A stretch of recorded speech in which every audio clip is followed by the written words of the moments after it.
Okay, friends, let us continue the earlier topic.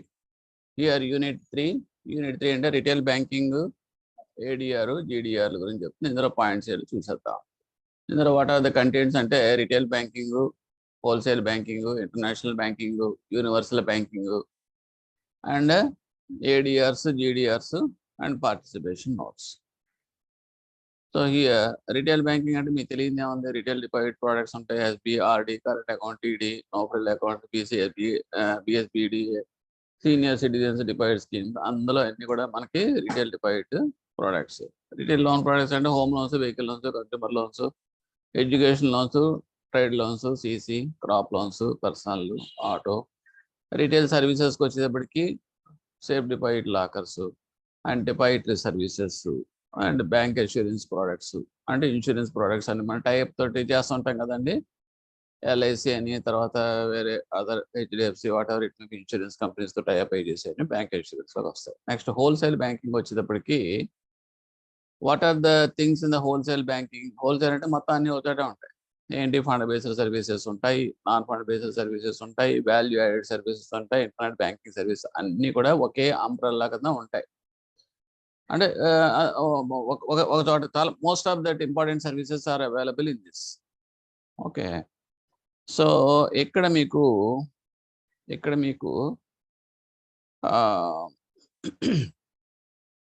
మామూలుగా fund based అంటే తెలుసు, non fund based అంటే తెలుసు. ఫండ్ బేస్డ్ అంటే wear ever the funds involve. Okay, physically అంటే మీకు term loans, short term loans, working capital, bills discounting and what is that structural financing and export credit, ఇవన్నీ కూడా మీకు ఫండ్స్ ఇన్వాల్వ్ అవుతాయి. Non fund based అంటే ఏంటంటే మనం ప్రామిస్ ఇస్తాం, ఫండ్స్ ఇవ్వం.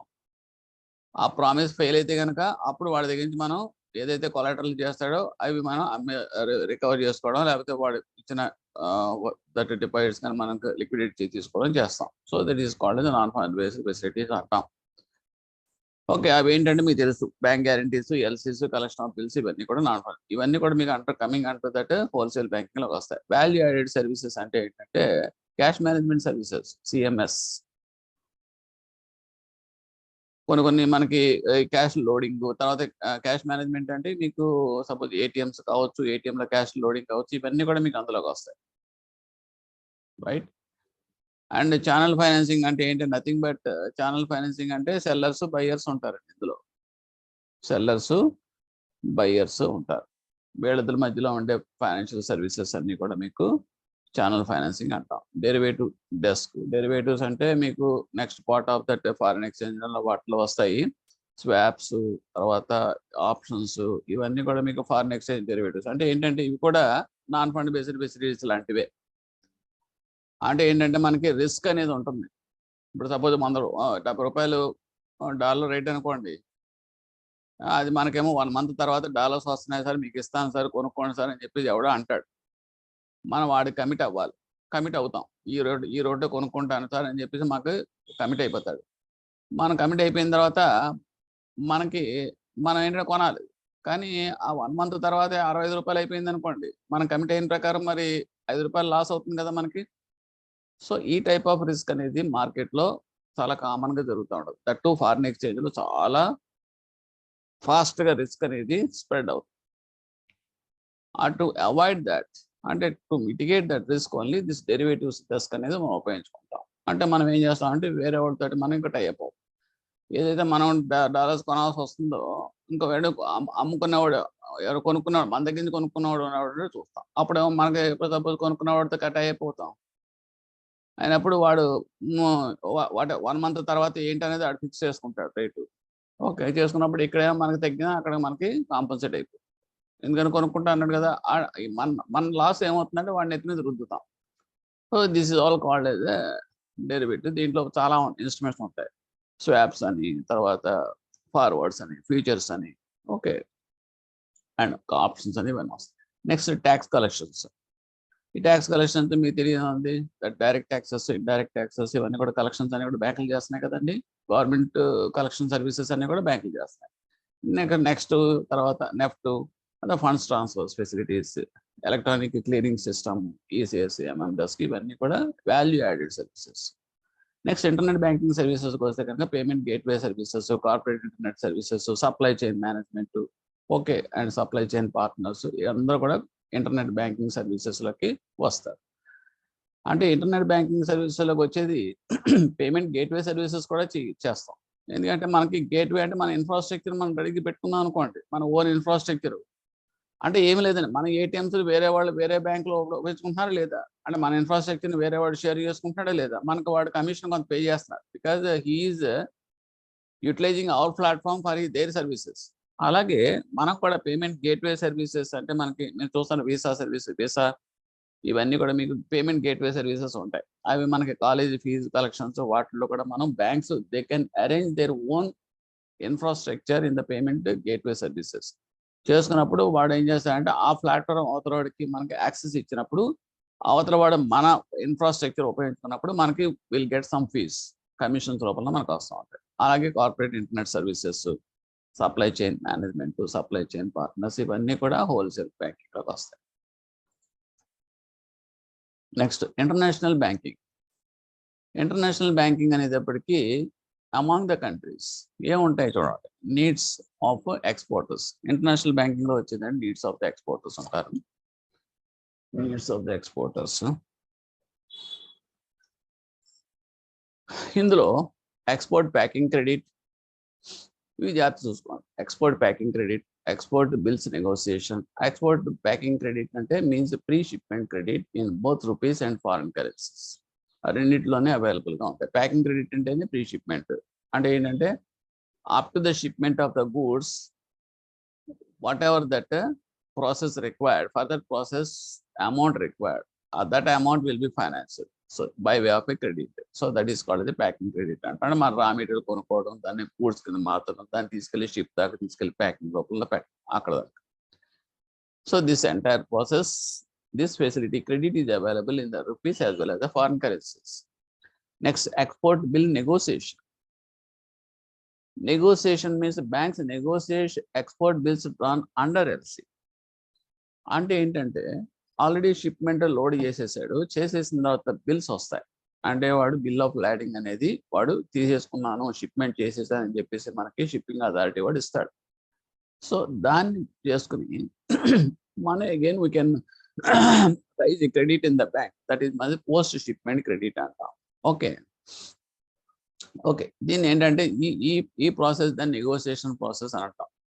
ఈ LC negotiate this, under this LC ప్రకారం మన కనుక నెగోషియేట్ చేస్తే దట్ ఈస్ కాల్డ్ అయితే export bills negotiation. Bills negotiation, cheque negotiation, ఇవన్నీ అదే కదండి. ఇప్పుడు బీపీ తీసుకుంటున్నాం, ఓబీసీలో తీసుకుంటున్నాం, ఈ బీపీ ఉంటుంది, బిల్స్ పర్చేజ్, చెక్ ఇచ్చి మనకి సార్ కొంచెం అడ్వాన్స్ ఇవ్వండి, అమౌంట్ ఇవ్వండి సార్ అంటాం, మనం పర్చేజ్ చేస్తున్నాం చెక్.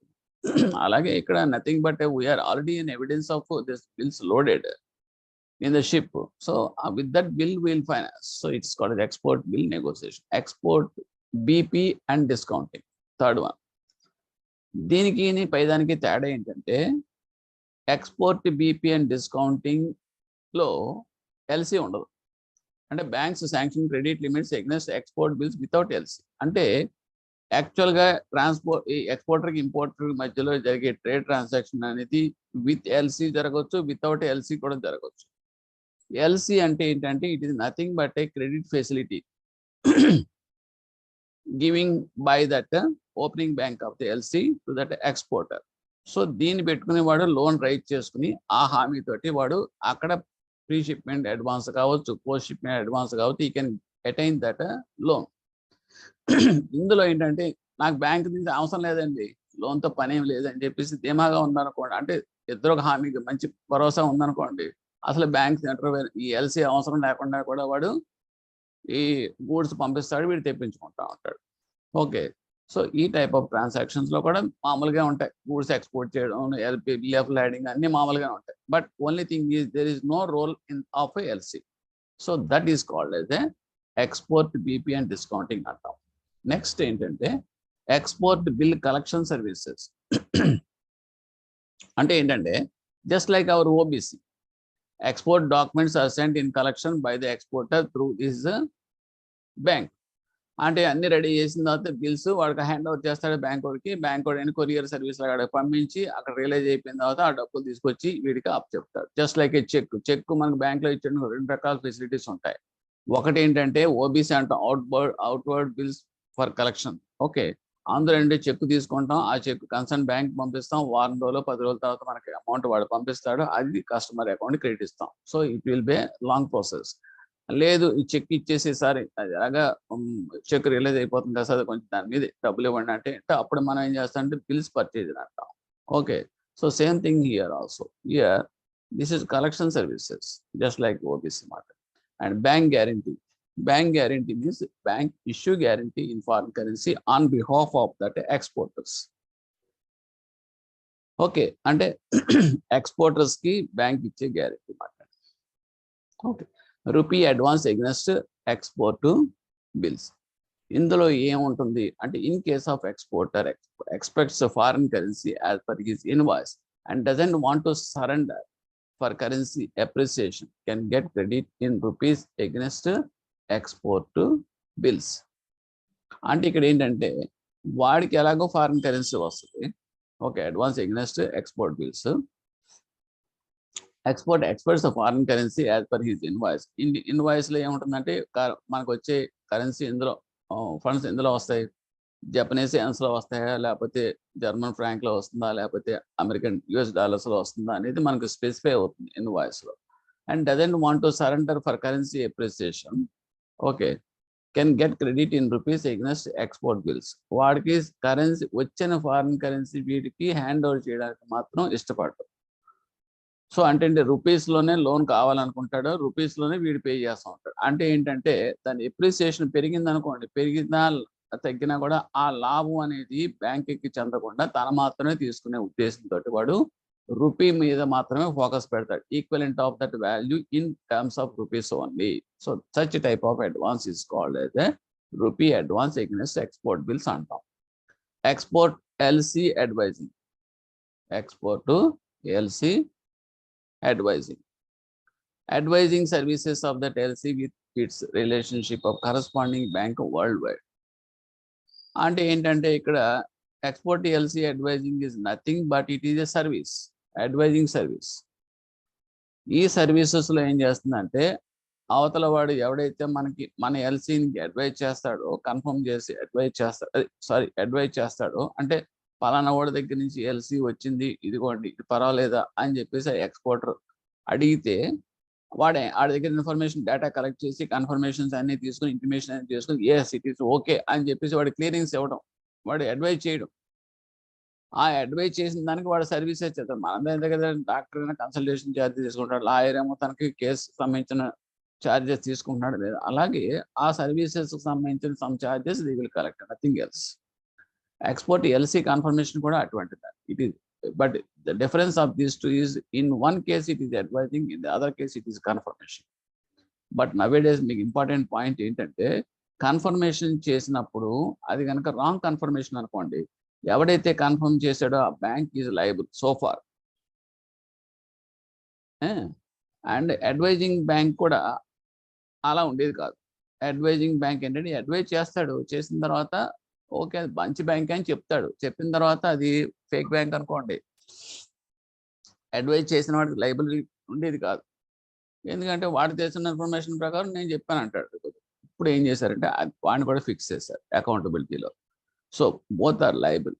అంటే ఇన్ఫర్మేషన్ అనేది కరెక్ట్గా ఉండాలి, లేదంటే these two people are answerable to that importer, not importer, exporter. Next suppliers credit. Suppliers, what is meant by that? Suppliers credit. Suppliers credit facility enables Indian exporters to extend term credit to importers of eligible goods at that post shipment stage. అంటే ఏంటి? Suppliers అంటే ఎవరు? Exporters. Buyers అంటే ఎవరు? Importers. So exporters కి అంటే బయట నుంచి మనకి ఇంపోర్టర్, మన కంట్రీలో ఉన్న వాడికి గూడ్స్ వస్తున్నాయి అనుకోండి, వాడికి ఫైనాన్స్ చేయాల్సిన పని మనకేంటి? అక్కడ బ్యాంక్ వాళ్ళు చేసుకుంటారు.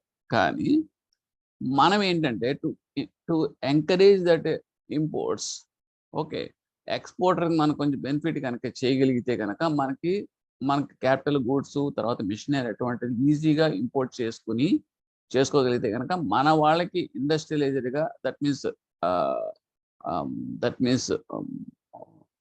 that is what is called as industrially advanced awards and this to facilitate that only this is extended. మనకి ఎవరు చేస్తారు ఈ సప్లయర్స్ క్రెడిట్ అంటే కనుక ఎగ్జిమ్ బ్యాంక్. వాళ్ళు ఏం చేస్తారంటే అక్కడ అవతల ఉన్న ఎక్స్పోర్టర్కి మన బ్యాంక్ వాళ్ళు అంటే మన ఇండియాలో ఉన్న వాళ్ళు చేస్తున్నారు అన్నమాట. It's called is suppliers credit అంటాం. ఏంటి ఆ ఫెసిలిటీ అంటే పోస్ట్ షిప్మెంట్ స్టేజ్లో చేస్తారు. Next, requirements of importers. Same, whatever we discussed in that exporters case, అది రివర్స్ అవుతుంది అంతే. అక్కడ ఎక్స్పోర్ట్ బదులు ఇంపోర్ట్ వస్తుంది. ఇది చూడండి, 1 ఇంపోర్ట్ కలెక్షన్ బిల్స్ సర్వీసెస్, అలాగే డైరెక్ట్ ఇంపోర్ట్ బిల్స్. ఓకే చూడండి, FEMA allows importers to receive import document directly from overseas supplier. Thus the exporter has 100% trust in the import, but in case 1 it's different, that is through banker only. Okay, that means direct import bills కింద import bills collection కి తేడా. Next, third one is advance payment towards imports. Wherever advance payment required to exporter, bank will provide. Just like కొంత amount advance ఉంటే పని మొదలెట్టేటప్పుడు కావాలనుకున్నప్పుడు ఆ portion మాత్రం they will provide towards imports అన్నమాట. Next, import LC. That means the banks issue import LC on behalf of that importers. Export LC, import LC, రెండు ఉంటాయి. Import LC అంటే banks issue import LC on behalf of that imports. Mostly we'll deal that import LCs only. Okay. Next, arranging for buyers and suppliers credit. ఇవన్నీ ఏంటంటే importers requirement of importers కి ఇవన్నీ requirements మాట. Arranging for buyers and suppliers credit. Bank offers a wide range of of store financial options to importers. వాళ్ళకి buyers కి credit facility arrange చేస్తారు. ఈ buyers కావాలి కాబట్టి ఇంపోర్ట్స్ చేసుకోవాల్సిన గుడ్స్ సప్లయర్ నుంచి వాడికి కూడా ఫైనాన్స్ అనేది అరేంజ్ చేయాలన్నమాట. ఇవన్నీ కూడా requirements of importers. Next, bank guarantees. Banks issue bank guarantees in foreign currency on behalf of the importers. 100% cash margin. Next, remittance services అంటే ఏంటంటే ఈ EFC account services, receipt of foreign inward remittance services. Next ఏంటంటే payment services to abroad, outward remittances. ఇవన్నీ EFC services and a bank provide facilities to maintain as EFC in any permitted currency. ఇందులో ఏంటంటే exporters earners foreign currency account అంటాం. దాని అర్థం అంటే ఇక్కడి నుంచి మనకి ఎక్స్పోర్ట్ చేసామనుకోండి, ఎవరైనా మన కస్టమర్ వాడికి ఫారిన్ కరెన్సీ వచ్చిందనుకోండి, సో వచ్చినప్పుడు న్యాచురల్గా he may not be surrendered that currency. కావాలంటే వాడు ఫారిన్ కరెన్సీలో నచ్చిన ఫారిన్ కరెన్సీలో వాడు అకౌంట్ మెయింటైన్ చేసుకోవచ్చు. So we are giving that facility to this account holders. ఎందుకంటే వాడికి అప్రిసియేషన్ వచ్చింది అనుకోండి, he will get benefited of that foreign currency. He need not surrender to that RBI. Next, receipt of foreign inward remittance services. Receipt of the foreign inward remittance services, అలాగే receipt of that outward services. ఇవన్నీ ఏంటంటే what is that, ఎవరైనా సరే బయట నుంచి మనకు funds పంపిస్తున్నారు అనుకోండి. Okay, so foreign inward remittance services ఎంత అమౌంట్ మన for purchase of houses, for creation of any assets or for their family members, ఆ రకంగా వాళ్ళు బయట నుంచి మన ఫండ్స్ అలౌ చేస్తాం. అలాగే payment services to the abroad. మన కంట్రీ నుంచి బయటికి ఫారిన్ కరెన్సీ వెళ్లాల్సిన పరిస్థితి వస్తుంది. అంటే బై మెడికల్ ఫెసిలిటీస్ ట్రీట్మెంట్ కోసం కానీ, లేదంటే tourist services, tourism promoting tourist services గురించి కానీ, లేదా ఎడ్యుకేషన్ పర్పస్ మనం స్టూడెంట్స్ ఎవరైనా కనుక ఫారిన్ కరెన్సీ చదువుకోవాలని వెళ్ళినప్పుడు అవుట్వర్డ్ రెమిటెన్సెస్ అనేది ప్లే అవుతుంది. ఇక్కడ ఏంటంటే దానికి మనకి దేర్ ఆర్ సమ్ లిమిట్స్. ఇక్కడ ఏంటంటే 2.5 lakhs in a financial year. అది ఇంపార్టెంట్. ఇది వరకు ఏంటంటే టూరిజంకి ఎంత, లిమిట్స్ ఉంటాయి. ఎడ్యుకేషన్కి ఎంత, మెడికల్ ట్రీట్మెంట్కి ఎంత, తర్వాత కాన్ఫరెన్స్కి అటెండ్ అవ్వాలని ఎంత. అంటే carrying of the foreign currency there will be some limits, there would be some limits earlier. Now it was not there. Simple అన్ని కలిపేశారు. నీ లిమిట్ ఇంతేనయ్యా, 2.5 lakhs. నువ్వు ఫారిన్ ఎడ్యుకేషన్కే కావాలో లేదంటే కనుక మెడికల్ ట్రీట్మెంట్ తీసుకుంటావో ఏం చేసుకుంటావో తెలియదు. This is the limit fixed. ఆ రకంగా 2.5 lakh dollars, $2.5 lakh per financial year. Next, universal bank. Universal banking అంటే ఏంటి? మొత్తం అన్ని offering all types of financial products like banking, insurance, mutual funds, capital market related products including share broking, commodity broking, investment type products like sale of gold bullion, and government and corporate bonds, etc. all at one place. అంటే దీన్ని umbrella అంటాం. ఒకే umbrella. మనమైనా సరే what is that Big Bazaar shopping, big shopping మాల్స్కి వెళ్ళినప్పుడు మొత్తం దొరకని వస్తూ ఉంటాం, అన్ని ఒకే చోట ఉంటాయి. అలాగే ఇక్కడ ఏంటంటే ఇన్సూరెన్స్ దగ్గర నుంచి, క్యాపిటల్ మార్కెట్ దగ్గర నుంచి, షేర్స్, కార్పొరేట్ షేర్ బ్రోకింగ్, మొత్తం అన్ని services, not only banking related, all available in one place. That is called as a universal banking. Next, we are coming to that ADRs and GDRs. What is this? American Depository Receipts and Global Depository Receipts అంటాం. ఏంటి ఇవన్నీ అంటే కనుక, see here, depository receipts అంటే suppose some X అంటే చూద్దాం. A type of negotiable financial instruments. First of all, it is what type of this ADR అంటే DR అంటే it is a type of negotiable, unnegotiable అంటే transferable financial instrument. That is the one point traded on a local stock exchange of a country, but usually in the form of equity, but is issued by a foreign publicly listed company.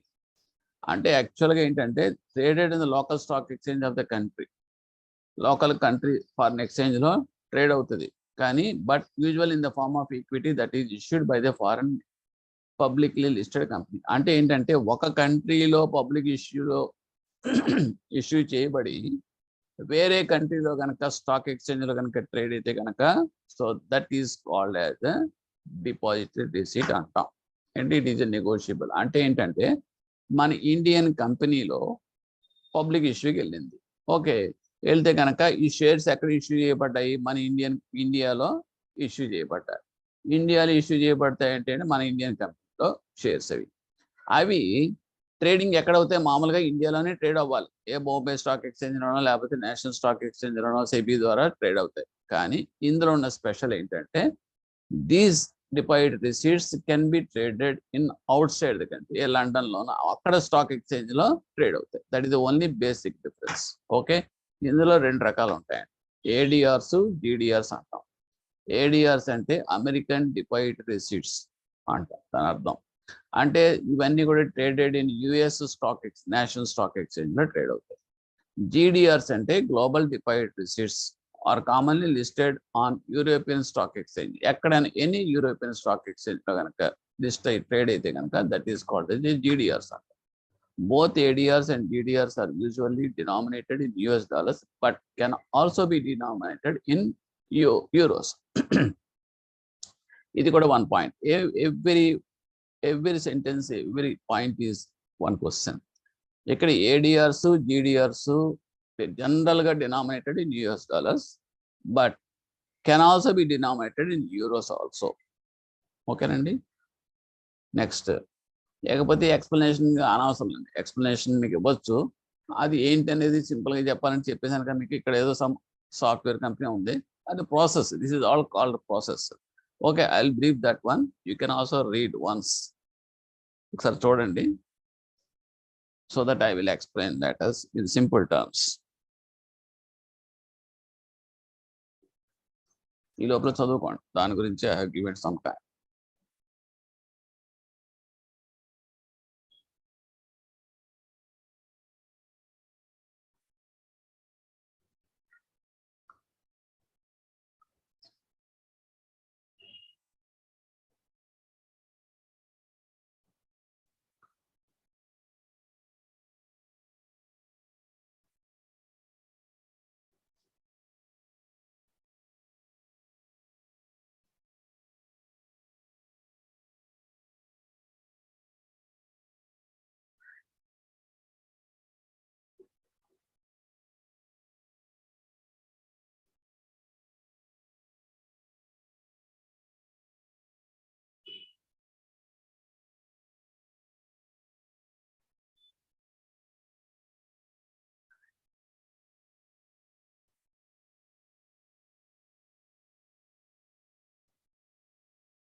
Okay, now I will explain in brief. ఇక్కడ జనరల్గా ఏంటంటే మన NRS కానీ foreigners కానీ, especially this ఫారినర్స్కి మన Indian కంపెనీలో invest చేసి benefit పొందుదాము అనుకుంటే కనుక వాళ్ళకి there is no way except through FIs, foreign institutional investors ద్వారా మాత్రమే రావాలి. ఓకే, వాళ్ళు ఇండివిజువల్ అమ్ముకోవాలి, సపరేట్గా ఇండిపెండెంట్గా మనం చూడండి, నాకు నచ్చినట్టుగా నేను షేర్స్ కొనుక్కోవచ్చు, ఇండియన్ మార్కెట్లో అమ్ముకోవచ్చు, నాకున్న ఫ్రీడమ్ వాళ్ళకి ఉండదు, because they are foreigners. So ఇక్కడ మన కంపెనీస్కి ఏంటంటే ఫారిన్ కరెన్సీ కావాల్సి వస్తుంది కంపెనీస్కి, ఇండియన్ కంపెనీస్కి కావాలి అనుకున్నప్పుడు బోల్డ్ అండ్ రిస్ట్రిక్షన్స్. అదేంటంటే through this foreign exchange clearing, FEMA ద్వారా, తర్వాత reserve Bank of India permissions, దీని ద్వారా ఇవన్నీ కూడా మనం హ్యాండిల్ చేయాల్సి వస్తుంది. ఓకే, సో ఇవన్నీ లేకుండా జస్ట్ ఫ్రీ అంటే హ్యాజల్ ఫ్రీ ప్రాసెస్లో ఏం చేస్తారంటే ఈ మెకానిజం అనేది ఉంటుంది.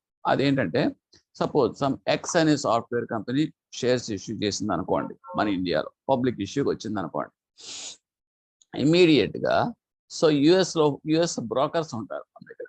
వాళ్ళ బ్రోకర్స్ ఏం చేస్తారంటే ఈ షేర్స్ అన్ని కూడా ఇండియన్ రూపీస్లో ఉన్న షేర్స్ అన్ని కూడా వాళ్ళు కొంటారు. ఎలా కొంటారంటే డైరెక్ట్గా లోకల్ బ్రోకరేజ్ ఆఫీస్ కానీ ఇంటర్నేషనల్ ఆఫీస్ ద్వారా కానీ కొంటారు. కొని అంటే మన ఇండియన్ మార్కెట్ నుంచి కొన్న వెంటనే వాళ్ళు ఇచ్చినట్టు వెళ్ళిపోవడానికి లేదు.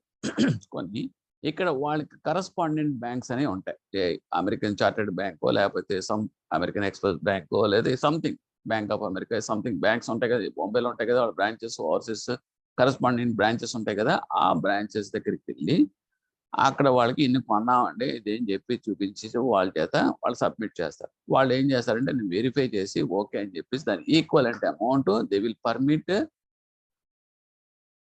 To as ADRs, American depository receipts కింద వాళ్ళు పర్మిట్ చేస్తారు ఇష్యూ చేసుకోవడానికి. అప్పుడు ఏం చేస్తారంటే ఇవన్నీ కూడా వాడు తీసుకెళ్ళిపోతారు, అంటే that will be in the US డాలర్స్లో ఉంటాయి. ఓకే, ఏది ఏడిఆర్స్, అవి తీసుకెళ్ళిపోయి వాడు ఈ బ్రోకర్ అక్కడ మన అమెరికాలో లేకపోతే అక్కడ ఉన్న స్టాక్ ఎక్స్చేంజెస్లో వాడు ట్రేడింగ్లో పెడతారు. ఎందుకంటే మన ఇండియన్ రూపీస్ అనేది అక్కడ స్టాక్ ఎక్స్చేంజ్లో ఉండదుగా, అమెరికాలో అమెరికన్ డాలర్స్లోనే ఉంటాయి అక్కడ ట్రేడింగ్ యాక్టివిటీస్ అన్ని కూడా. సో ఇక్కడ వీడేం చేస్తున్నాడు, బ్రోకర్ కన్వర్ట్ చేస్తున్నాడు, చేసి పట్టుకెళ్ళిపోతున్నాడు. సో ఇక్కడ ఈ క్లియరెన్స్ అంతా మనకు చూసేది ఎవడంటే కరస్పాండెంట్ బ్యాంక్ వాడు చూసి క్లియరెన్స్ అంతా అయిన తర్వాత అప్పుడు వాడికి ఇస్తాడు అన్నమాట. సో దీనివల్ల వచ్చే బెనిఫిట్స్ ఏంటి అంటే, ఒకటి ఈ కంపెనీకి ఆ షేర్స్ అనేది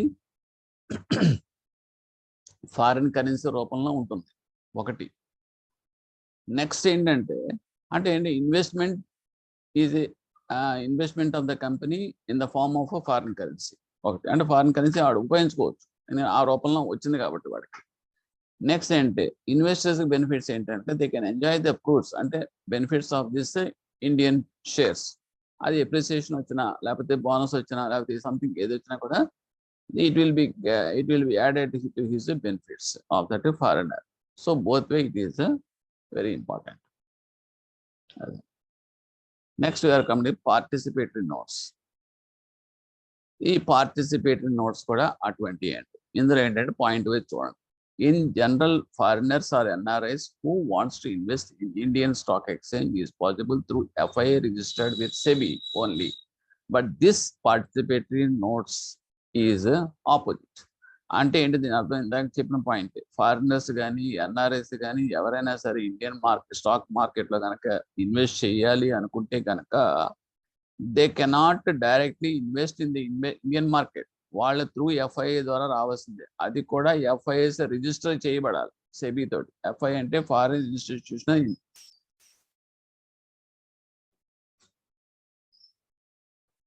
ఇన్వెస్టర్స్, ఓకేనండి, registered with SEBI. But participatory నోట్స్కి అవసరం లేదు. ఏం జరుగుతుందంటే FIs who issue this participatory notes no need to register with SEBI. ఇక్కడ ఇష్యూ చేయబడేది కూడా ఎఫ్ఐఎస్ఏ చేస్తారు, కానీ పార్టిసిపేటరీ నోట్స్ ఇష్యూ చేస్తారు. ఈ ఎఫ్ఐఎస్ ఏంటంటే సెబీతో రిజిస్టర్ చేయాల్సిన పని లేదు, వాళ్ళు సెబీతో రిజిస్టర్ చేసుకోవాల్సిన పని లేదు. Participatory notes or like contract notes issued by FIs to entities that want to invest in Indian stock market. Okay, ఎవరైతే ఇండియన్ స్టాక్ మార్కెట్లో ఇన్వెస్ట్ చేద్దాం అనుకుంటున్నారో ఓకే వాళ్ళకి ఈ కాంట్రాక్ట్స్ నోట్స్ రూపంలో పార్టిసిపేట్ నోట్స్ ఇష్యూ చేయబడతాయి. ఎవరు చేస్తారు? ఇది FIS చేస్తారు. Participate notes are listed in any Indian stock exchange. ఈ పార్టిసిపేట్ నోట్స్ అనేది ఎవరైనా సరే ఇండియన్ స్టాక్ ఎక్స్చేంజ్లో అయినా సరే లిస్ట్ చేసుకో. FIS issue these notes to investors abroad only, but not to Indian nationals, PIOs and Indian overseas corporative bodies. అంటే ఇది Indians, ఇక్కడ ఈ point important. FIS issued these notes to investors abroad only. Investors బయట వాళ్ళకి మాత్రమే ఈ FIS ఈ participate notes అనేది అవైలబుల్గా ఉంటాయి. అంతేగాని ఇండియన్ నేషనల్స్ కానీ, ఓకే అంటే మన వాళ్ళకి కానీ, PIOs persons of Indian origins కానీ, అలా ఓవర్సీస్ కార్పొరేట్ బాడీస్ కానీ అవైలబుల్గా ఉండవు. అంటే ఏంటి? It is a purely foreigners or NRIs. The point is very clear here. Okay, అంటే ఏంటంటే దీని అర్థం ఏంటంటే అల్టిమేట్గా this is the facility provided to that our NRIs or foreigners. అప్పుడు ఏమవుతుంది? ఆ ఫండ్స్ అన్ని కూడా ఫారిన్ ఎక్స్చేంజ్ అంతా ఫ్లోటింగ్ అంతా కూడా మనకు వస్తుంది అన్నమాట. ఓకే, మన కంట్రీకి ఫారిన్ ఎక్స్చేంజ్ రూపంలో మనకి వస్తుంది. నెక్స్ట్, ఈ process of this promissory notes ఎవరు రికమెండ్ చేశారు అనేది కూడా ఇంపార్టెంట్. లాహిరి కమిటీ, ఇది చాలా important. Actually this type of promissory notes concept recommend చేసింది ఎవరు, ఏ కమిటీ అంటే it is called the Lahiri committee. Point number 6, participatory notes against underlying Indian securities can be only issued. ఈ పార్టిసిపేటరీ నోట్స్ అనేది natural Indian securities, మన ఇండియాలో ఉండే company shares వాటి మీద మాత్రమే మనం ఈ పార్టిసిపేటరీ నోట్స్ని ఇష్యూ చేస్తాం. It is very basic thing. FIS are required to report to SB on a monthly basis if they issue, renew, cancel or redeem participate notes. అంటే కనుక ఈ ఫారిన్ ఇన్స్టిట్యూషనల్ ఇన్వెస్టర్స్ ఎందుకంటే వాళ్ళకి రిజిస్ట్రేషన్ చేయకుండా వాళ్ళు డైరెక్ట్గా participate notes issue చేస్తున్నారు కదండి. అంటే వాళ్ళకి ఆ ఫెసిలిటీ ఇచ్చారు కదా. ఇచ్చినప్పుడు వాళ్ళు మళ్ళీ అక్కడ మిస్యూజ్ చేస్తారేమో అనే దాంతో వాళ్ళకి చిన్న చెక్ పెట్టారు. Even there is no need to register with SEBI these FIS, but while dealing of this promise that participatory notes, compulsorily they should report to that SEBI on a monthly basis. Issue చేస్తున్నప్పుడు కానీ, renew చేస్తున్నప్పుడు కానీ, cancellation కానీ, redemption of the participation certificates కానీ ఎప్పుడైనా సరే చెప్పాలి. It is just for hour formal information. The SEBI should know what is happening. So next we are going to the next unit, that is the role of money markets, fixed income markets. What are the contents in this? You shall see that call money market instruments and operations, fixed income, foreign exchange market, and labor, MIBOR, okay, and FEMA 1999. These are the contents. Let us start. Say here, borrowing limits, call and notice money market, ఇవన్నీ కూడా చాలా important ఎగ్జామ్లో. ఎందుకంటే limits చాలా important. Call money, notice money అంటే ఏంటి? Call money అంటే over night. ఒక ఓవర్ నైట్కి మనం కనుక మార్కెట్ నుంచి కనుక ఫండ్స్ బారో చేస్తే కనుక, so that is called as a call money అంటాం. అలా కాకుండా 14 రోజుల నుంచి more than 1 day and up to 14 days అంటే that is called notice money. More than 14 days అయితే that is called as a term money. Okay, because it is tenure ఉంటుంది కాబట్టి. So this is the basic difference of that. ఏంటంటే that is period అంతే, that's all. Next we are coming to that limits. Schedule commercial banks are permitted to borrow. Schedule commercial banks అంటే మన banks అన్ని కూడా, Andhra Bank కావచ్చు, Union Bank, State Bank, whatever it may be, of course Union Bank, ఇవన్నీ కూడా permitted to borrow. అంటే వాళ్ళు borrow చేసే లిమిట్స్ ఎంత అంటే 125% of their capital funds in the call notice market. However, their fortnightly average borrowings outstanding should not exceed more than 100% of their capital funds.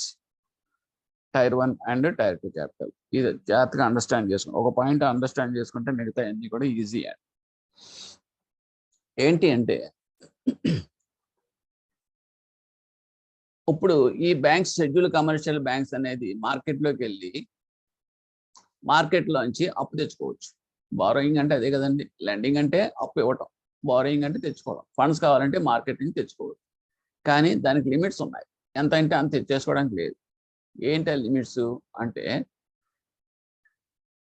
125% of their capital funds, 125% of their capital funds in the call money market.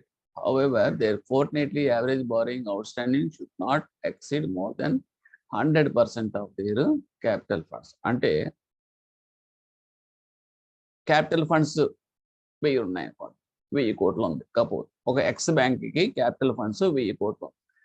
అంటే వాడు ఈ రూపంలో వాడు call and notice money రూపంలో వాడు market నుంచి ఎంతవరకు తెచ్చుకోవచ్చు అంటే 125 కోట్లు. అంటే 1000 కోట్లు క్యాపిటల్ ఫండ్స్ ఉంటే 125% అంటే అంతే కదండి. 125% అంటే 125 crores వరకు వాళ్ళు మార్కెట్ నుంచి తెచ్చుకోవచ్చు. అంతకని ఎక్కువ తెచ్చుకోవడానికి లేదు. కానీ కండిషన్ ఏంటంటే see, this is average. However, their fortnightly average borrowing outstanding should not be exceed more than 100% of this. అంటే fortnightly average అంటే ఏంటంటే తెచ్చుకోవచ్చు. ఇవాళ తెచ్చుకున్నాను నేను ఒక రోజు 125, నా maximum limit 125. Okay, but fortnightly average తీసుకున్నప్పుడు మాత్రం 100 crores దాటుకో, అంటే 100% దాటుకో. అంటే ఏంటంటే ఒక రోజు మ్యాక్సిమం నాకు అవసరమైంది, కానీ 125 crores మాత్రమే తెచ్చుకోవాల్సి వచ్చింది. సో యావరేజ్ 100 ఉంది కదా అంటే మరి యావరేజ్ దాటిపోయిందిగా. ఫోర్ట్నైట్లీ 14 రోజులకి యావరేజ్ 100% అంటే అంతకన్నా దాటింది కదా, 25% ఎక్స్ట్రా ఉంది కదా. సో దాని అర్థం ఏంటంటే నెక్స్ట్ డే నాకు అవసరమైంది కాల్ మనీ. సో నేనేం చేస్తాను, I will take only 75 crores. So అప్పుడు ఏమవుతుంది, నాకు బ్యాలెన్స్ ఏమైనా 100కి వచ్చేసిందిగా. అంటే ఏంటంటే at any average should not exceed 100 crores, 100%, but at any point of time during that fortnightly, it can be of maximum 125%. So that is the point here. So ఒకటి explain చేసినప్పుడు మిగతా అన్ని కూడా ఆటోమేటిక్గా మీరు అర్థం అవుతాయి. So I'm leaving other points to you. Next పాయింట్కి వస్తే schedule commercial banks can lend to the extent of. ఇక్కడ లెండింగ్ వచ్చేటప్పటికి ఏమవుతుందంటే, అంటే మన షెడ్యూల్ కమర్షియల్ బ్యాంక్స్ మార్కెట్లో ఇతను కూడా వన్ ఆఫ్ ద పార్టిసిపెంట్. ఎవరికైనా కావాలంటే ఇతను కూడా ఇవ్వచ్చు మార్కెట్లో. ఇక్కడంటే బారోయింగ్ గురించి చెప్పుకున్నప్పుడు లెండింగ్ చేస్తానంటాడు, కానీ లిమిట్స్ ఉన్నాయి. ఏంటంటే 50% of their capital funds on any day during a Fortnite. 50% దాటకూడదు. ఇందాక 1000 కోట్లు అన్న చూడండి క్యాపిటల్ ఉంటే కనుక, ఇక్కడ 50% అంటే ఏంటి, 50 crores. 50% అంటే 100కి 50 అంటే ఏంటి, 100కి 50 అంటే మీకు ఆటోమేటిక్గా 1000 కూడా 50 కదా. 50% అంటే 50%, దట్ మీన్స్ 500 crores. ఇందాక నేను చెప్పింది కూడా I think it is wrong. అయితే 125% అంటే 1000 crores క్యాపిటల్ అనుకుంటే కనుక 1250 అవుతుంది, అంతే కదండి. 125% అంటే అదేగా. I just explained that wrongly. So you note like, లేదా అదర్వైజ్ 100 crores అనేది క్యాపిటల్ ఉంటే కనుక 125 crores వరకు వాడు 5 పాయింట్ బారో చేయొచ్చు. But at any point of time 100 average మాత్రం ఇట్ షుడ్ బి 100. అంటే 100కి 100 ఉండాలి. అదే పాయింట్ ఇక్కడ కూడా schedule commercial banks can lend అన్నది కూడా మీకు same thing.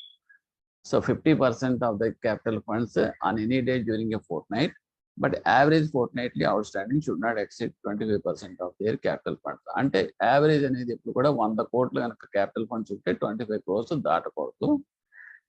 Any particular day మాత్రం 50 crores వరకు తీసుకోవచ్చు. Okay, cooperative banks are permitted to borrow up to 2% of their aggregate deposits but no limit for lending. ఇది ఇంపార్టెంట్. అంటే మీకు ఏంటంటే కోఆపరేటివ్ బ్యాంక్స్ స్పెషల్ ఏంటంటే లెండింగ్ ఎంతైనా సరే ఇచ్చేయచ్చు, దానికి లిమిట్ లేదు. బారోయింగ్ మాత్రం 2% ఆఫ్ దేర్ అగ్రికల్చర్ డిపాజిట్స్, అంటే 100కి ₹2 మాత్రమే బారో చేయాలి మార్కెట్ నుంచి. Primary dealers can borrow up to, primary dealers అంటే ఎవరైతే గవర్నమెంట్ సెక్యూరిటీస్ డీల్ చేస్తున్నారో, న్యాచురల్గా ఈ ప్రైమరీ డీలర్స్లో అందరూ వస్తారండి, మన కమర్షియల్ బ్యాంక్స్ మిగతా బ్యాంక్స్ అన్ని కూడా వస్తాయి. ఓకే, ప్రైమరీ డీలర్స్లో అదే who are dealing with that government securities all will come and this called as a primary dealer. జనరల్గా ప్రైమరీ డీలర్స్ అంటే ఏంటంటే government, purely government securities, treasury bills, government bonds ఇవన్నీ కూడా ఫస్ట్ వీళ్ళకే వస్తాయి ఈ ప్రైమరీ డీలర్స్. ఆ తర్వాత వీళ్ళు సెకండరీ మార్కెట్లో అమ్మినప్పుడు వేరే వాళ్ళకి వెళ్తాయి. సో వీళ్ళు కొన్ని నామ్స్ ఉంటాయి, అంటే కొంత క్యాపిటల్ మెయింటైన్ చేయాలి, కొన్ని గైడ్ లైన్స్ ఉంటాయి Reserve Bank of India guide. అవన్నీ కనుక వీళ్ళు సెట్ అయితే కనుక okay, they will be given the licence of primary dealers. So they can deal with that dealings of this primary securities, government securities, everything. వీళ్ళు ఎంత చేయొచ్చు అంటే 225% of the total net own funds and lend up to 25% of their net own funds on average on reporting fortnight. So 225% is that borrowing. అంటే ₹100 అయితే కనుక funds అయితే కనుక ₹225 దాకా బారో చేయొచ్చు ప్రైమరీ డీలర్స్, చాలా హైయెస్ట్ అబ్జర్వ్. అదే కనుక లెండింగ్ వెళ్ళానుకోండి, 100 కోట్లు కనుక క్యాపిటల్ ఉంటే కనుక 25 crores వరకు మాత్రమే వాళ్ళు ఇవ్వచ్చు. So this is the next money market instruments. ఇవన్నీ ర్యాండమ్గా మీరు చదువుకోవచ్చు. Money market instrument treasury bills. Treasury bills 3 రకాలు ఉంటాయి, 91, 180 days, 364. డే ఆఫ్ ఆక్షన్ ఎప్పుడు కూడా వెడ్నెస్డే. డే ఆఫ్ పేమెంట్ ఇవన్నీ ఇంపార్టెంట్. డే ఆఫ్ పేమెంట్ ఎప్పుడంటే following Thursday. Next instrument is course at a discount price to the par value of the 100.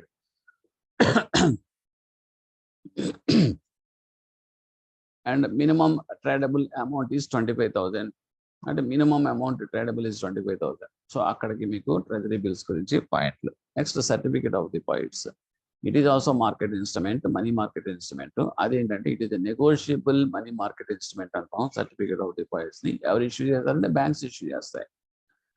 It is in the form of a demat form and or as a usage promissory note by scheduled commercial banks excluding RRBs and local area banks.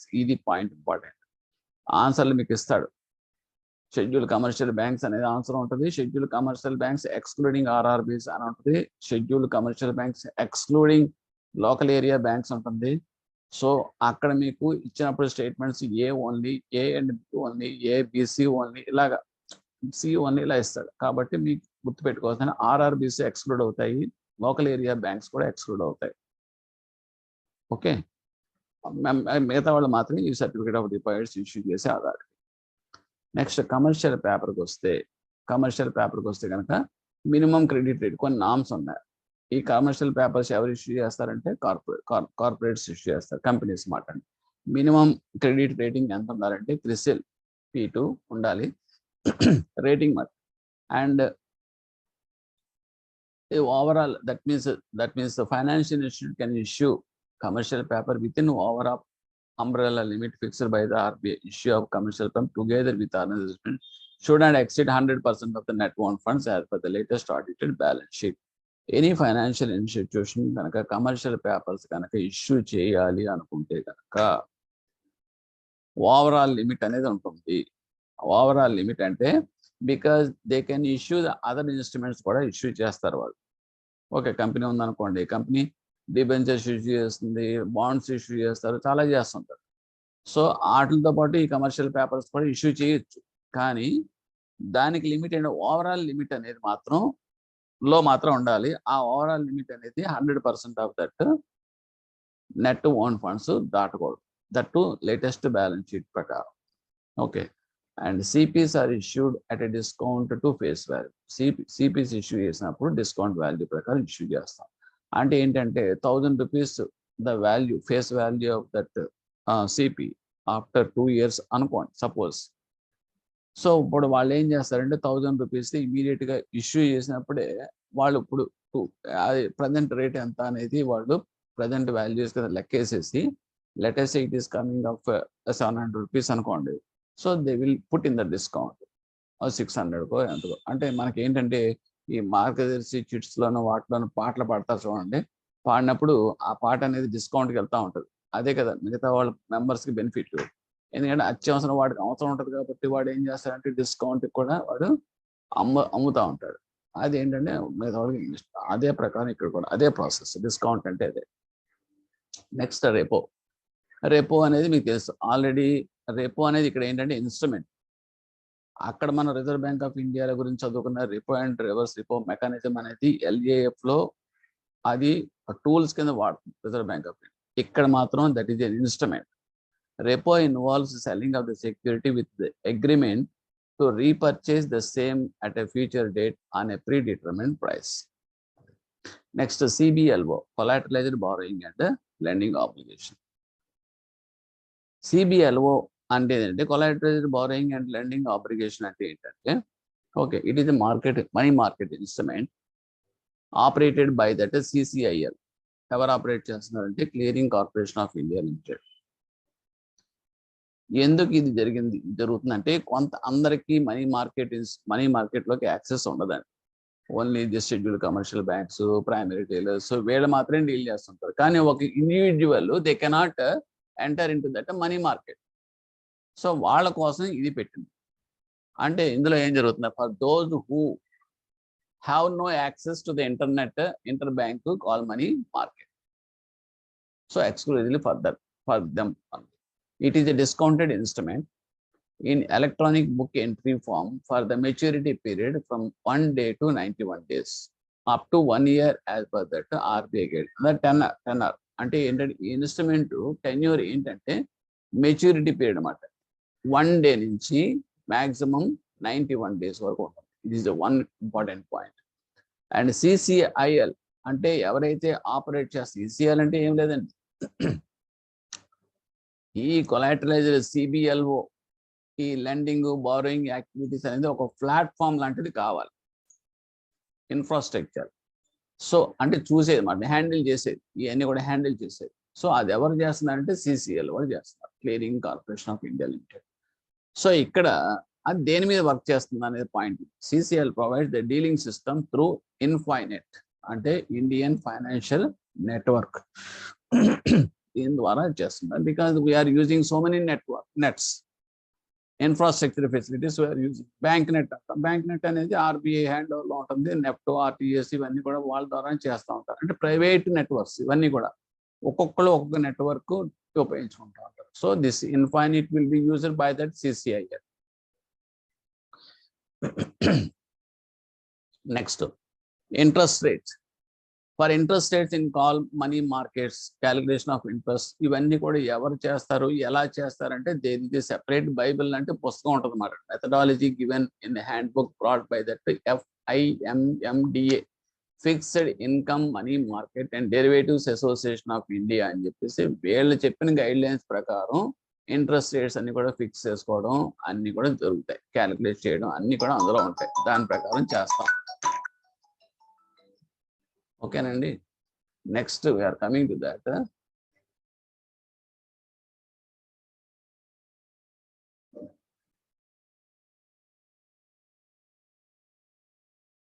Okay, call money list of eligible institutions to participate in the call money market both as lenders. ఎవరుంటారు call మనీలో? మనకు చెప్పాను కదా, schedule commercial banks excluding RRBs and cooperative banks other than LDBs and primary dealers. వీళ్ళందరూ కూడా మీకు అందులో money మార్కెట్లో కాల్ మనీ నోటీస్ మనీ మార్కెట్లో పార్టిసిపేట్ చేయడానికి అర్హులు. And fixed income market.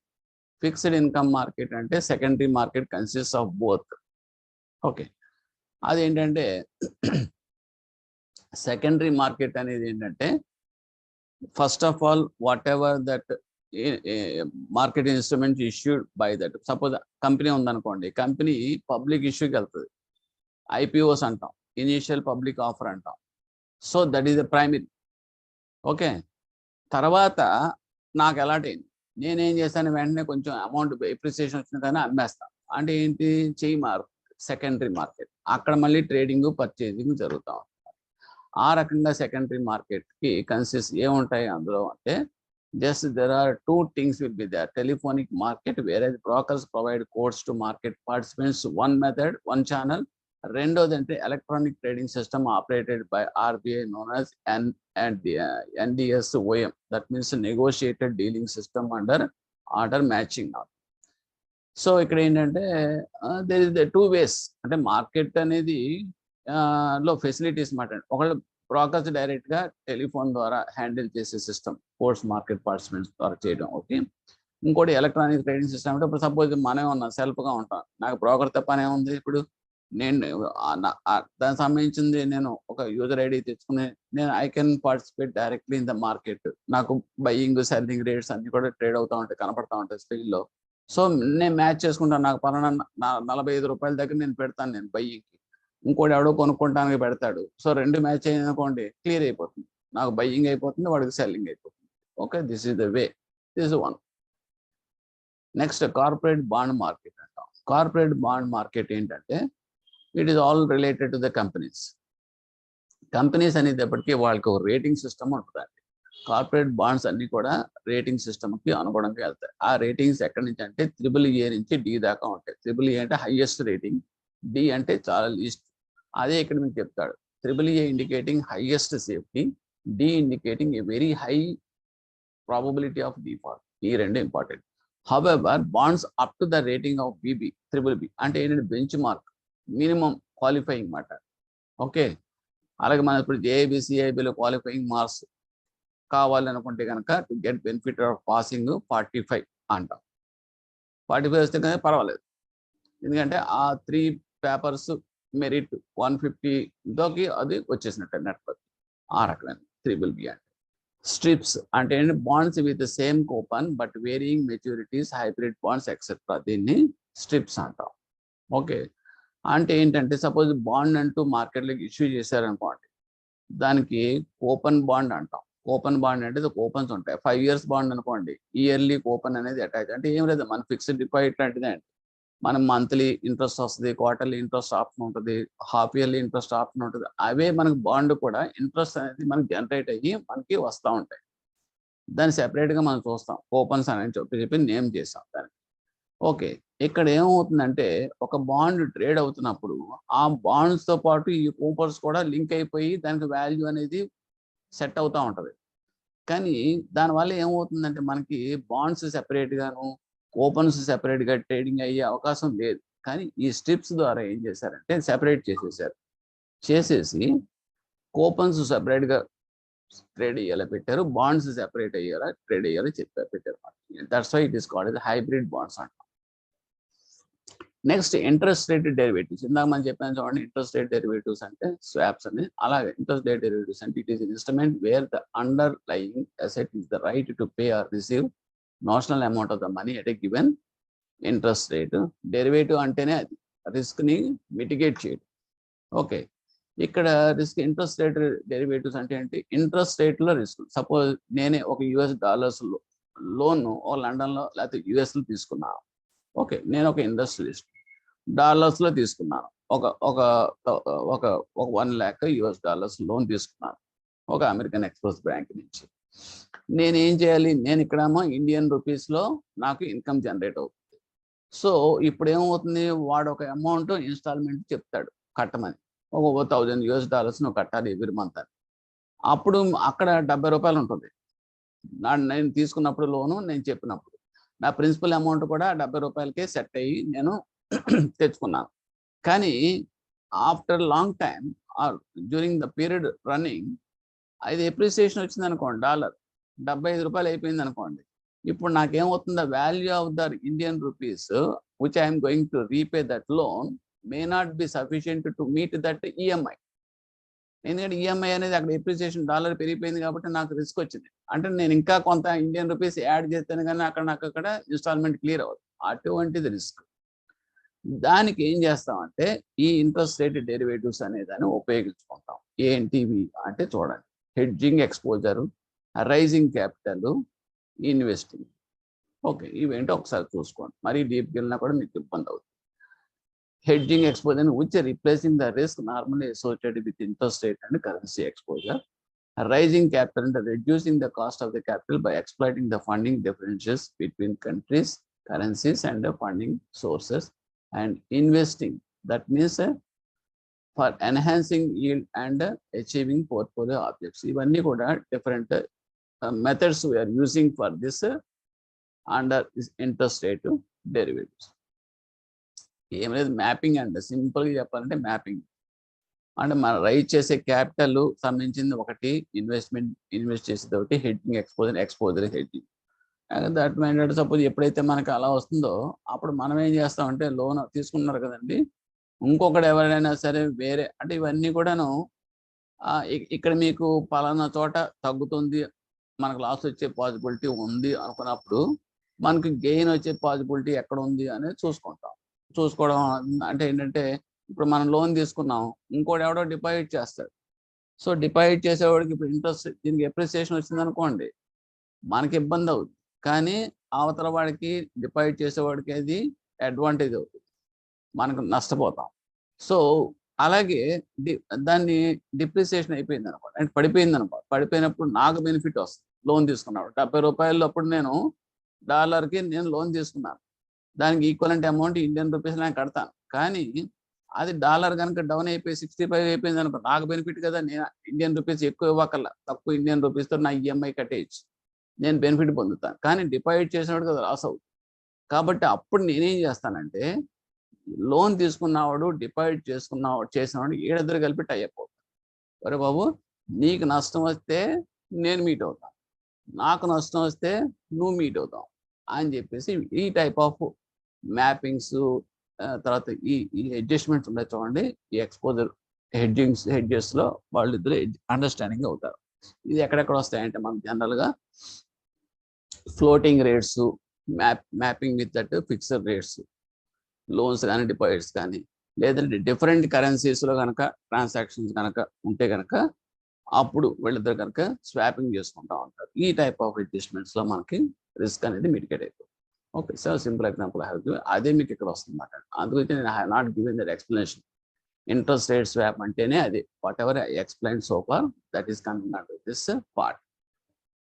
It's a contractual arrangement and principal amount is notional which is never exchanged. Principal amount అనేది ఫిక్స్డ్గా ఉంటుంది. ఓకే, ఇందులో ఈ టైప్ ఆఫ్ స్వాపింగ్లో అంటే నోషనల్ అమౌంట్ అనమాట. But is required in order to compute the actual cash amounts that will be periodically exchanged. In India, IRS are traded on two benchmarks, MIBOR and MIFAR. Okay, next. ఇది కూడా two benchmarks ఏంటంటే MIBOR or MIFAR.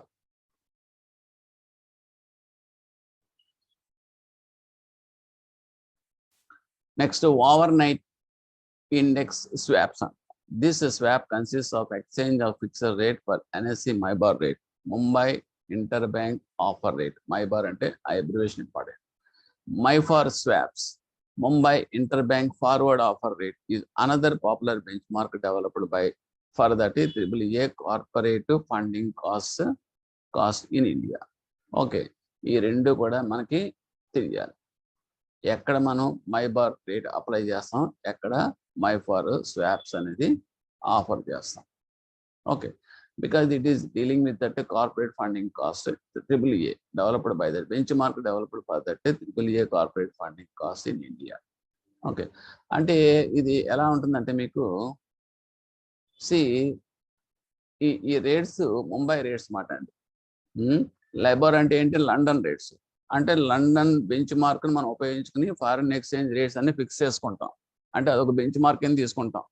మన time ఎంత అంటే కనుక Greenwich mean టైంకి plus are minus చెప్పుకుంటాం. అలాగే పాకిస్తాన్ కూడా అంటే ఒక బెంచ్ మార్క్కి లాటిట్యూడ్ లాంగిట్యూడ్ని బట్టి మన టైం ఎలా ఫిక్స్ చేసుకుంటామో అదే ప్రకారం ఒక బెంచ్ మార్క్ ఇంట్రెస్ట్ రేట్ మీద మనం తీసుకుంటాం. అది ఇంటర్నేషనల్గా తీసుకునేది లైబర్ అంటాం. అలాగే మన ఇండియాలో కూడా money market interest rates fix చేసుకోవడం కోసం ఒక బెంచ్ మార్క్ అనేది కావాలి, కాబట్టి మనం ఈ MIBOR అనేది ఉపయోగించుకుంటాం. అంటే Mumbai inter bank offer rates మాట. అది ఎలాగ వస్తుందంటే కనుక AAA రేటెడ్ కార్పొరేట్స్ ఉంటారు చూడండి, వాళ్ళ యొక్క ఇంట్రెస్ట్ రేట్స్ ఎలా మెయింటైన్ చేస్తున్నారో 4-5 తీసుకుని వాళ్ళందరి ఇంట్రెస్ట్ రేట్స్ యావరేజ్ చేసి, సో వీళ్ళందరూ కూడా 5-6 మంచి మంచి గుడ్ రేటింగ్ ఉన్న వాళ్ళు ఈ రేట్ ఆఫర్ చేస్తున్నారు కాబట్టి ఆ 5 యావరేజ్ చేసి అదే బెంచ్ మార్క్ రేట్ అని చెప్పేసి పెట్టుకుంటారు. అదే next Indian interest rate futures. the future contracts with interest rate that you will come across in that accountancy లో కూడా మీకు వస్తుంది ఇది. అండ్ మన ఫ్యూచర్ కాంట్రాక్ట్స్ ఉంటాయి. ఎవడో ఫ్యూచర్లో మనకి ఫారిన్ కరెన్సీ పట్టుకొచ్చి ఇస్తానంటాడు, అలాగే వాడు కావాలంటాడు అంటే ఫ్యూచర్ డేట్స్, అప్పుడు మనకు ఒక కాంట్రాక్ట్ అయ్యి చేస్తూ ఉంటాం. సో దీనికి ఏంటంటే ఇంట్రెస్ట్ రేట్ అనేది ఆ ఫ్యూచర్లో వచ్చే 3 monthsకి కూడా మనకి అది ఎప్రిసియేషను, అటువంటిది ప్రీమియము, డిస్కౌంట్ ఇవన్నీ కూడా it will take part in that. It is nothing but the interest part. Okay. And inter corporate deposits. Inter corporate deposits అంటే it is one type of instruments. ఏంటంటే unsecured borrowings by the corporates and affairs from other corporate entities registered and the companies act 1956. ఇక్కడ point ఏంటంటే inter corporate deposits అనేది unsecured borrowings ఎవరు చేస్తారు? By corporates and financial institutions from corporate entities registered under the companies act. Companies act లో register అయిన corporate entities నుంచి వీళ్ళు borrow చేస్తారు. ఎవరు? Corporates and financial institutions. So that is nothing but a one deposit instrument matter. Next, corporates having surplus funds would lend to another corporate in the need of funds. అంటే it is inter corporate అంటే is nothing but that among the corporates inter school competitions, inter college competition అంటారు. So అంటే ఒక corporate దగ్గర funds ఉంటాయి, వాడికి ఏం చేయాలో తెలియదు. ఒక కార్పొరేట్ దగ్గర ఫండ్స్ షార్ట్, వాడికి ఫండ్స్ కావాలి అంటే వాడికి ఇచ్చుకుంటాడు అన్నమాట. So it is nothing but the deposit, surplus deposits వాడికి ఇస్తాడు. వాడు దానికి కాంపన్సేటింగ్ గా కొంత attractive rate of interest pay చేస్తాడు. So this is the arrangement between the people and that means among that corporates. ICD అనే టెన్యూర్ ఎలా ఉంటుంది? 1 day నుంచి 1 year, అంతకనే ఎక్కువ ఉంటుంది. ఇది కూడా important. Minimum period is 1 day and maximum period is 1 year. Primary dealers are only permitted to borrow in the ICD market. Primary dealers మాత్రమే permitted. And borrowing under ICD is registered to 50% of the net own funds and minimum tenure of the borrowings is 7 days.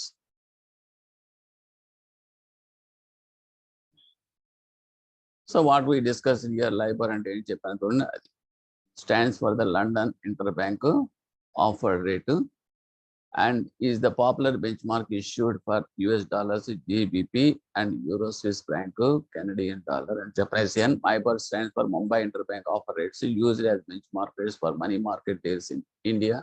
MIBOR is calculated every day by the NSE weighted average lending rates of the group of banks on fund lend to first class borrowers. ఇందా చెప్పింది. FEMA, Tarapur Committee on Capital Account Convertibility, constituted by RBI, recommended this FEMA amended from FERA. Earlier it is FERA, that was amended as the FEMA. అంటే FERA అంటే foreign exchange regulations act అనేవారు, ఇప్పుడు foreign exchange management కింద మారే act. Next, important provisions of the act ఏంటంటే Section 3, Section 4, Section 5. Okay, that is important sections. You have, if you can remember.